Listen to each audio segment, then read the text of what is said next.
that your button has had a chance to adhere to your ribbon, I'm going to stick my greeting down to the place where I was holding it there, and I'm going to stick it down with some Stampin' Dimensionals. So just peel off the backing and put that into place. So my next step now is to flip this over, and I'm going to add some red liner tape along the top and bottom edges of my cardstock.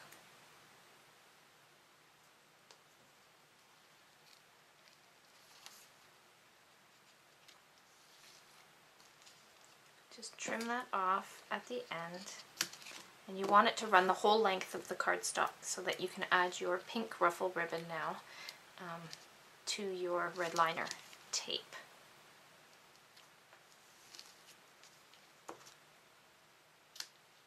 So once you have your red liner tape in place, you're then going to need to take 2 strips of your pink ruffle ribbon here, and these are about 6-inch strips, and I know it's longer than my cardstock, but I'm going to trim that off once I've got it stuck down. So I'm just making sure that my red liner tape is pressed into my cardstock, and once it's properly adhered to my cardstock, I'm just going to remove the red backing. I'm going to now take my ruffle ribbon. Now there is a right and wrong side to your ribbon. If you look at this beautiful ruffled ribbon from May Arts, the top or the front of the ribbon will have pink stitching through the center, and the back has white stitching. So you want to make sure that the white stitching is now facing upwards for you so that you can stick this down appropriately. And I'm just going to start off my cardstock so that I can trim that off once it's all stuck down, and I'm just taking and leaving half of the ruffled section exposed, and the remainder of the ribbon will be hidden behind my cardstock. So just carefully stick your ruffled ribbon to your red liner tape. Like I said, just leaving half of your ruffled section exposed. And then you're going to repeat that on the second piece of red liner tape.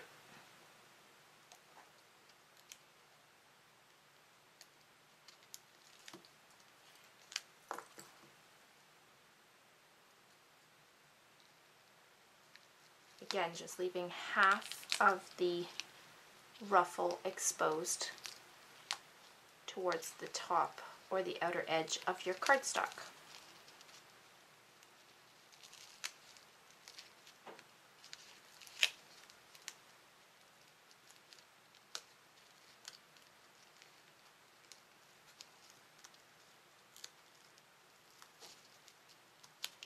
And now that your ribbon is on the top and bottom of that, we're now going to take our ribbon scissors and trim off using your outer edges of your cardstock as your guidelines.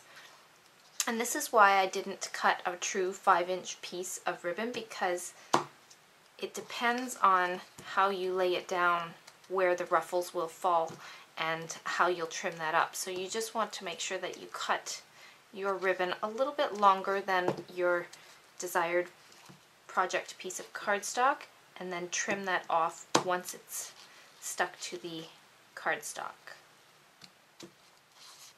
So now that your piece of cardstock is edged with your pink ruffled ribbon, we're now going to stick this to our card front. So you're going to bring your card front back in.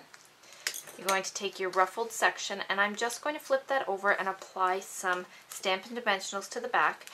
It's necessary to use some dimensional foam for this because of the ruffled edge. Your cardstock will not lay flat against your card, so you want to make sure that you do add that extra dimension. And I'm being fairly liberal with my dimensionals here. If you have foam strips, that would work as well, only because I want to make sure that this sticks firmly to my card base. So once you have your dimensionals in place, you're just going to remove the backing.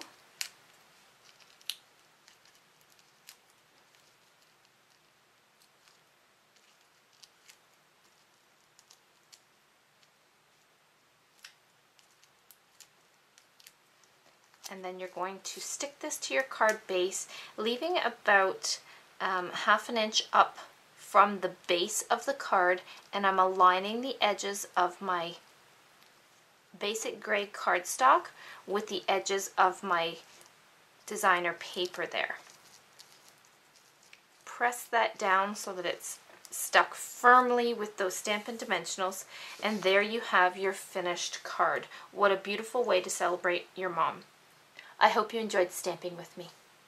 As we mentioned at the beginning of this video, at the end of this week, 2 lucky winners will receive their choice of any 4 rolls of May Arts ribbons. 1 winner will be chosen from all the comments left on the Paper Crafters Library blog throughout May Arts Week. And 1 winner will be chosen from all the comments left on the May Arts blog throughout the week.